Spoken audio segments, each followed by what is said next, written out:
security breach. WikiLeaks publishing some of the agency's most sensitive secrets. Thousands of classified documents leaked, revealing how the CIA could hack into anyone's smartphones and turn TVs into listening devices. And now, more secrets are set to be revealed. Healthcare showdown. Republicans in Congress revolt over the new bill to replace Obamacare as President Trump praises it. I think we're going to have a tremendous success. It's called good health care. A new report says up to 10 million Americans could lose coverage. Now Trump's top health care deputy is here live. Deadly inferno. Massive flames killing at least 6 people. More than 2,000 firefighters on the ground battling wildfires across 8 states, tearing through the center of the country, destroying homes, and turning hundreds of thousands of acres into ash. And the international manhunt for the criminals who broke into a zoo killed a white rhino to steal one of its horns, worth more than gold on the black market. The hunt for the brazen poachers as zoos across the world go on alert this morning. Live in Times Square, this is GMA with Robin Roberts, George Stephanopoulos, and Michael Strahan. In case you didn't hear, we're live. We're live. Third time's the charm. It's Good Morning America. As you know, a lot of news to get to this morning, and it is International Women's Day. Yeah, going to be marches and protests across the country today. And check this out. Some people were wondering if the Statue of Liberty was in on it last night. Normally it looks like that, but here it was last night. Yeah, the lights went out. It was a power failure. Well, or was it? The Women's March, the group behind a lot of today's events, tweeting about it, saying even Lady Liberty is in on the movement going dark. We'll have more on that ahead. But first, that massive breach of top secret information from the CIA. WikiLeaks has published thousands of files that expose the CIA's secret tools for hacking into smartphones, computers, even smart TVs. It is rocking both the intelligence community and the tech world this morning.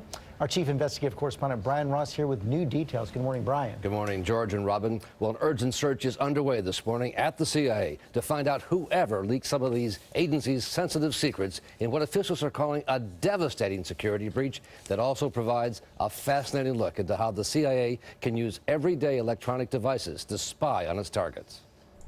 If authentic, and officials say they appear to be, the 8,700 documents posted on WikiLeaks reveal a range of CIA programs with code names like After Midnight and Brutal Kangaroo, all now in the hands of terrorists and foreign targets. Former CIA Director Michael Hayden. Legitimate targets are now going to button up. So this hurts? Oh, yeah, God, it's without question that it hurts.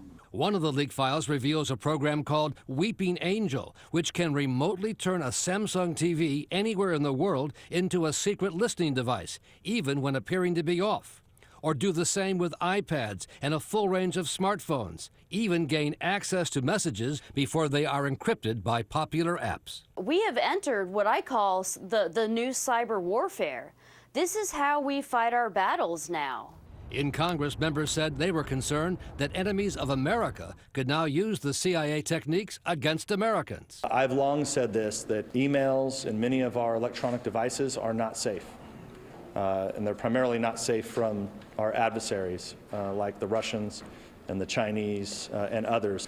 Once again, WikiLeaks is in the spotlight for publishing an incredible amount of secret or hacked U.S. material. Most recently, it was the emails of the Democratic Party hacked by Russian intelligence, leading to praise during the campaign by Donald Trump. WikiLeaks, I love WikiLeaks. And WikiLeaks is now promising there's more to come from its CIA source. This is only part one.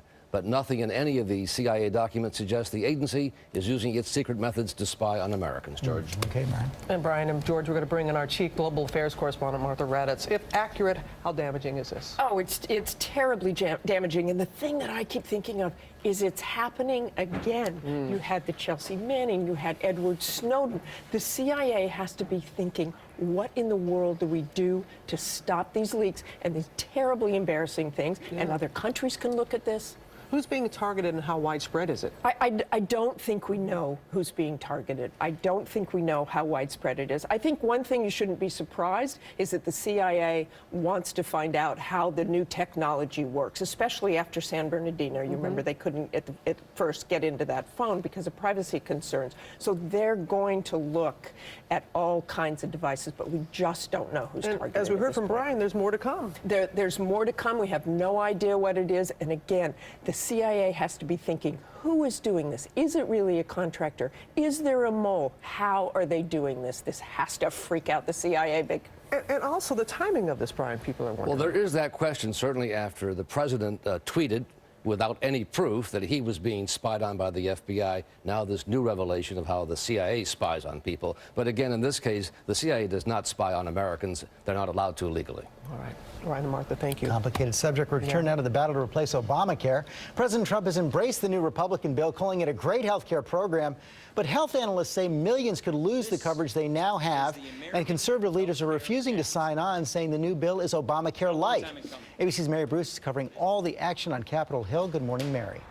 Good morning, George. This morning, House members are plowing ahead, taking up the new GOP health care bill for consideration, even though members of their own party say it's already dead on arrival. This bill. Republicans have a new health care plan and a new revolt. If it's Obamacare light, Obamacare in a different form. This is instead a step in the wrong direction.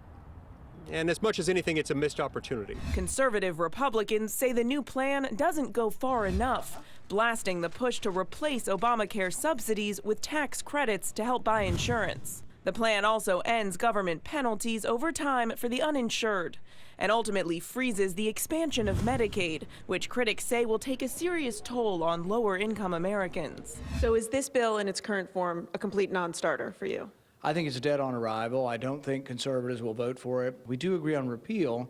We just don't quite agree on replacement, and I just don't think it's going to happen. President Trump responding overnight, tweeting, "I feel sure that my friend Rand Paul will come along with the new and great health care program because he knows Obamacare is a disaster." The president Tuesday seemed to be having fun as he surprised tourists at the White House. But he has his work cut out for him. He's embracing the House GOP plan and now trying to sell it. I think we're going to have a tremendous success. It's a complicated process, but actually it's very simple. It's called good health care. Online, a frenzy of memes posted on social media hitting the new plan, reading Obamacare versus GOP replacement, implying the replacement will be less desirable. Now, all jokes aside, the stakes here are huge. By one estimate, 10 million Americans could lose coverage under this new plan. Now, Republican leaders insist this will improve access and lower health care costs. We won't know that exact number, just how many could lose coverage, until next week. George. Okay, Mary Bruce, thanks very much. Let's bring in the president's point man on health care, the Secretary of Health and Human Services, Dr. Tom Price. Dr. Price, thank you for joining us. Hey, George. This Good to be morning. with you. I want to put up the president's promise made back in January. He said very clearly we're going to have insurance for everybody, much less expensive and much better. Can you guarantee that promise will be kept? Insurance for everybody at a lower cost. Yeah, I think that's certainly the goal, and it's important for people to realize, as I know that you do, that the current system is not satisfactory for many individuals. We've got a third of the counties in this nation now that only have one insurance issuer on the exchange. We've got 5 states where there's only one issuer. We've got premiums that are going up, deductibles that are increasing significantly. So a lot of folks have a health insurance card, but they don't have any care. And if you look at the trajectory where the number of insurers that are going to be out there, the baseline that we've got right now is that fewer people are going to be able to purchase coverage. So what we want to do is fix the system and make certain that we put it in hands of patients and families and doctors. You said that's a goal, but that's not the same as a guarantee, and a lot of people are concerned they're going to lose coverage. Independent analysts have said it could be in the millions, up to 10 million, according to Standard and Poor's. And the AARP, of course, they represent retired people, are warning it's going to hit middle-class, middle-aged Americans especially hard, dramatically increasing costs for those aged 50 to 64. One of them, the New York Times found, a woman named Martha Brawley from Monroe, North Carolina. We're going to show her right there. She was just diagnosed with liver disease, and under the new bill, she's going to get about $5,000 less than she gets under the ACA. Here's what she told us. I'm 55. This is the first time in my life I voted, and I voted for Trump, hoping that he would change the insurance so I could get good health care. I might as well not have voted. What do you say to her? Well, it's 24 hours after the introduction of the bill, and I would suggest to Martha that what our desire is to make certain that you are the individual that is able to select the physician and the treatment that you desire for yourself, not that the government dictates to you. Remember that the current system, the trajectory of the current system is that fewer people will have health coverage on the exchange than currently. Nobody's talking about that. What we're trying to do is to fix a system that isn't working, George, and you know this. Let me just stop you there, because we know the numbers right there. Right now, she's getting subsidies from the government. She's getting an Obamacare plan. Under the tax credits you propose, she's going to get about $5,000 less. That's going to put her coverage at risk.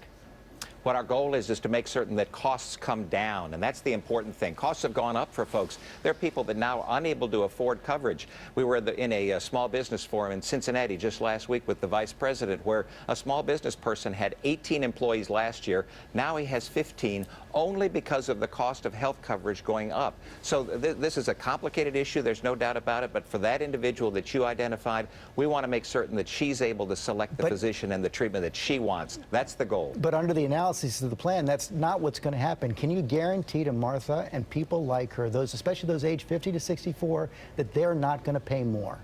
George, did you look at the state innovation grants and put that into your model? Did you look at the safety net grants and put that into your model? Did you look at the low-income pool and put that into your model? You can't pick out one individual and say this individual isn't going to be able to get coverage. Right now, people are losing coverage. We have a plan, we believe, that will allow individuals to pick the coverage that they want and the physician and the treatment model that they want, not have the government dictate it to them. That's an analysis done by the AARP and Standard & Poor's, I should say. But final question, you also are facing this conservative revolt right now, Rand Paul and others. They want to move towards immediate and complete repeal. Are you going to have to move in their direction, and what can you offer them? Well, it's a work in progress, as we've noted, but what we want to do is make certain that we equalize the tax treatment for health coverage for all Americans. Right now, the vast majority of Americans get their health coverage through their employer, about 175 million individuals. The people that are on the exchange, the folks in the individual and small group market, they don't get any tax benefit at all. That's what we want to equalize, and we've had this as a policy and a principle for years and years and years. Secretary Price, thanks for joining us this morning. Thank you, George. Robin? All right, George, now to those deadly wildfires sweeping across the plains. Firefighters battling strong winds, massive flames overnight, tearing across several states and forcing thousands of evacuations. ABC's Philip Minna has the latest. Overnight, fast-moving wildfires raging across the U.S. Man, I hope that's not somebody's house over there. 32 fires tearing through the Midwest and Deep South, chewing up over 1,000 square miles. In Kansas, more than 2,000 firefighters tackled this blaze, responsible for burning 400,000 acres, killing one, destroying over 30 homes. In the Texas Panhandle, Sydney Wallace, her boyfriend Cody Crockett, and another ranch hand were killed while trying to save cattle from the rapidly moving flames. That smoke stretching for miles. The wind-driven fire responsible for 325,000 acres of burning land. A state of emergency declared in Oklahoma. 13 out-of-control wildfires forcing residents to evacuate. My aunt lives just north of town, and we went by there just a little bit ago, and everything's pretty much burnt. It's gone. On the Colorado Plains, a 30,000-acre grass fire destroying homes. We just ransacked it and grabbed everything we could. And this inferno putting drivers and residents on alert, threatening to jump the highway outside Naples, Florida. Back here in Oklahoma, firefighters will again have their hands full today. These winds that are fanning the flames, they're expected to pick up later this morning. George? Okay, Phil, thanks very much. Let's go to Ginger on more on where this is all heading. And you know what? We're in extreme drought, George, in a lot of places in the southeast, and that's why we have 32 large wildfires burning from Florida to North Carolina, right over to New Mexico. The threat today stays with you in Oklahoma, up through Kansas City, where the fire danger is high. But the wind alerts we wanted to point out go from New York back to North Dakota because of this. Watch, there's a low pressure system up in the Hudson Bay. There's a cold front attached. It's going to slide through 50, the gust this afternoon in Chicago, Detroit, if you're flying through there, South Bend, Toledo, anyone there in that Great Lakes area going to see extremely windy conditions, and the wind will be far enough south that some of those dry places will see some fire danger as well. New York City even getting up to 30 there by Wednesday afternoon. So, all right, we'll head back to you guys for now, but cold comes behind this, and snow too. I'll have that in moments. That's coming up. And right now, Amy has today's other top stories. You got that deadly crash in Mississippi. That's right. Right now, investigators are heading to the scene of a deadly collision between a freight train and a charter bus full of seniors. It happened in Biloxi, Mississippi. 4 people are dead, dozens of others injured. That bus was stuck on the tracks when the train barreled right into it, pushing it more than 200 feet. We're expecting to learn more today when investigators get to the scene. And breaking right now, we are just learning details of an attack on a hospital this morning in Afghanistan. Attackers dressed as doctors stormed the military hospital, killing more than 30 people. A group associated with ISIS has claimed responsibility. And this morning, all 100 U.S. senators are asking for stepped-up security after a new wave of bomb threats against Jewish institutions since January. About 140 bomb threats have been phoned into Jewish community centers, synagogues, and schools. And breaking overnight, Los Angeles Mayor Eric Garcetti has won re-election in a landslide. He defeated 10 rivals, and the LA Times says this win increases the potential that he will run for higher office in the future. And a town in Canada is apologizing for bright pink tap water. Officials are blaming a chemical treatment for the oddly colored water. They insist residents are not at risk and the problem is nearly fixed. Residents are urged to run the water until it's clear. And finally, parking spots are like gold in New York City, and one person is looking to cash in Brooklyn, an area called Park Slope, and perhaps it should be renamed Park Broke, because the parking garage is listed for $300,000, this one space in the parking garage. The price tag does not include the monthly fees, which come to nearly $300 more per month. A spot in the same garage went for $80,000 just a few years ago, already up to $300,000. You have to buy it, then pay rent? Yes. It's New York City, baby. It's expensive to live here. Only in New York, kids. Only in New York, Exactly. right? All right. Now to International Women's Day. Here in the U.S., women are being encouraged not to go to work so they can show how they impact the economy. Take a look at what one company here in New York did to mark the day, putting a statue of a little girl looking right into the eyes of that famous Wall Street bull. ABC's Lindsay Davis is here with much more. Good morning, Lindsay. Good morning, Robin. A Day Without Women is essentially a female strike. This is a grassroots effort organized by the same women responsible for the Women's March on Washington. Gatherings are already taking place around the world. The purpose is simple. It's to show the economic impact of women and highlight the economic injustices that women still face. Millions of women are being asked to walk off their jobs and abstain from working in and out of the home and not shop unless the business is woman-owned. Now, women make up half of the U.S. workforce and account for 91% of registered nurses, 1/3 of doctors, 15% of the military. 3/4 of America's public school teachers are women, which explains why some school districts in North Carolina and Virginia will be closed today because they anticipated that so many of their teachers would participate in the protests. And of course, here in New York City, you mentioned the firm that put up the statue of the little girl staring down the iconic charging bull. This is in an effort to draw attention to the lack of women on corporate boards and also the pay gap between women and men in financial services. Robin? And Lindsay, as you know, there is some criticism here because there are a lot of women who are saying, hey, wait a minute, I cannot afford to take the day off. So how are organizers responding to the criticism? Yeah, the organizers are saying that that's not the case and that this is about feminism, that this is about solidarity, and that they are asking the women who cannot afford to take the day off or for whatever reason are not able to participate in the protest to wear red as a show of support. All right, Lindsay, thank you very much. Let's get over again to Ginger now. Oh, it's so mild today in New York City. It's hard to believe that, again, we're going to see the bottom drop out, you guys, by Saturday morning. It's going to feel sub-zero. But let's look at this first. Grand Forks, North Dakota, there were roads closed all over thanks to snow and blowing snow. The wind already making it there. You can see on this back porch, well, you can hardly see, and that's the issue, visibility. And that's going to be the issue as this Arctic air pushes in. Watch the numbers drop off, though. 3 below is what it feels like in Pittsburgh by Saturday morning, 11 below for Buffalo, and 10 below for Boston. So the cold is coming. All right, let's get to your sunny cities now, brought to you by Pantene. I will never wash my hair again. I will never wash my hair again. Now, I feel it. New Pantene doesn't just wash your hair, it fuels it with the first Pro V nutrient blend, making every strand stronger. Don't just wash your hair, fuel it. Fuel your hair, because strong is beautiful. Temperatures today nearly as warm as yesterday. You're going to have the sunglasses on today, probably a jacket too stepping out the door. 65 our high after starting out in the 40s. And take a look at the gusty winds for today, nearly up to 35-mile-per-hour gusts at times during the afternoon. The wind settles overnight. Next system for us, really Friday morning, just conversational flake or two, but Sunday system now trending much more down to the south, so some of us could get a little wintry weather. This weekend, we lose that hour of sleep, spring forward, but look at this. That cold comes with snow, too. What? So there you go. I'm going to push you.